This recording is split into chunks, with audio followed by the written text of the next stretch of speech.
What is going on, ladies and gentlemen? MonkeyFlop here. Welcome back to Game on MonkeyFlop. Today we're doing a quick and easy tutorial on how to obtain the Entamaphobia trophy on Call of Duty Black Ops Cold War Zombies. Big shout out to Activision for sending me a free code for the game. Really do appreciate that. Today we are going to give you some tips on how to survive 15 rounds in the yard. The yard is actually the starting point in zombies, in case you guys were kind of curious as to where it is. Now, what I definitely do recommend is starting off with a shotgun class. The shotgun class is honestly the easiest thing for me because it kills zombies easily. One shot, one kill in the first couple of rounds, and then after that, you know, you're going to want to actually learn how to train zombies, as you're seeing me do.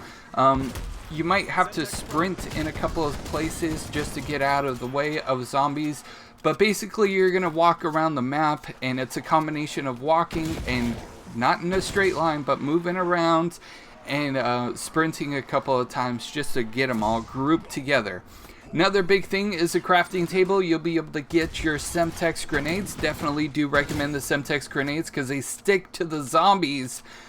So once you have your train of zombies all grouped together, you could throw a Semtex in the middle and wipe them out. You might need 2 Semtex grenades, but that's honestly the fastest way to get through the rounds, is killing them off with the Semtex grenades and then finishing off whatever zombies are left with your shotgun. Now, another thing that I like to recommend is using the War Machine. The War Machine is going to be your friend, and it is actually found on the crafting table as well, and you could purchase it once you have enough to purchase it. The War Machine is great because, you know, you could fire a couple of rounds into a group of zombies and wipe them out completely without a headache. I did use the sentry gun, but unfortunately the sentry gun does not last that long, and it kills like one zombie at a time, so it's not as efficient as the War Machine. And I honestly just bought the War Machine once and I was good. You could buy it twice if you want to start using it in earlier rounds. The only thing that I recommend, just like the grenades, when you shoot it, don't shoot it too close to you because you will get damage. So you definitely don't want that to happen. As you go through the rounds, you will find that the big guy comes out. You don't want to mess with the big guy. Up until then, it should be fairly easy for you as long as you're training the zombies and you make sure that you don't get caught in a corner. And you're sprinting when you need to sprint, and grouping them up when you need to group them up, then you should be okay. But once that big zombie boss comes out, then it gets a little bit hectic, to be completely honest with you, because he'll start running at you, he'll start charging at you, he'll start spraying his yellow mist at you, and it kind of feels a little bit chaotic compared to how well everything was controlled in the beginning before he arrived.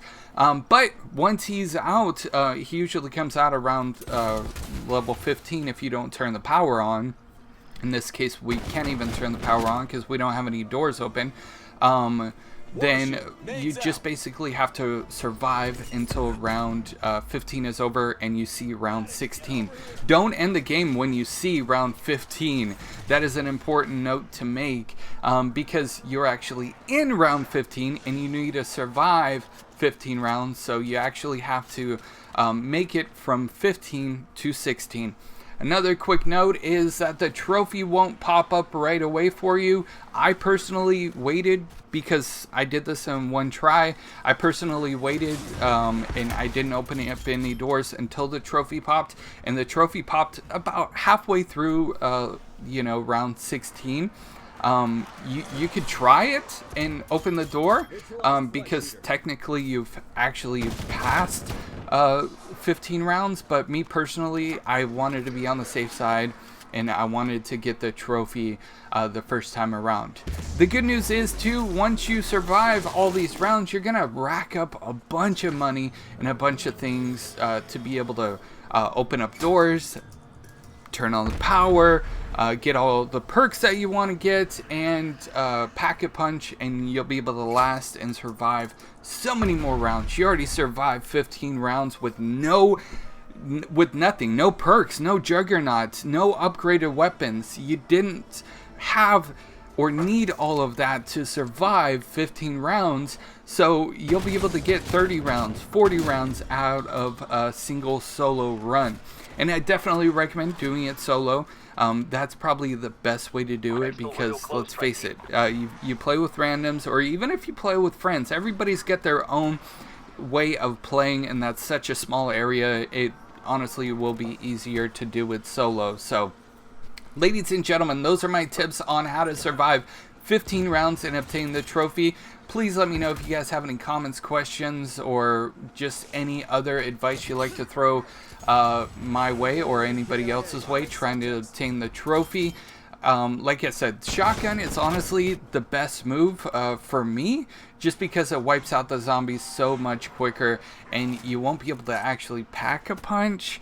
And it takes a little bit longer once you get through the higher rounds to kill off the zombies. But the combination of the war machine, Semtex grenades, and your shotgun, and also learning how to train those zombies to get them all grouped up, is gonna be the best and most fastest and efficient way. Thank you guys so much for watching this video. I will see you guys in the next news update. You guys are freaking awesome.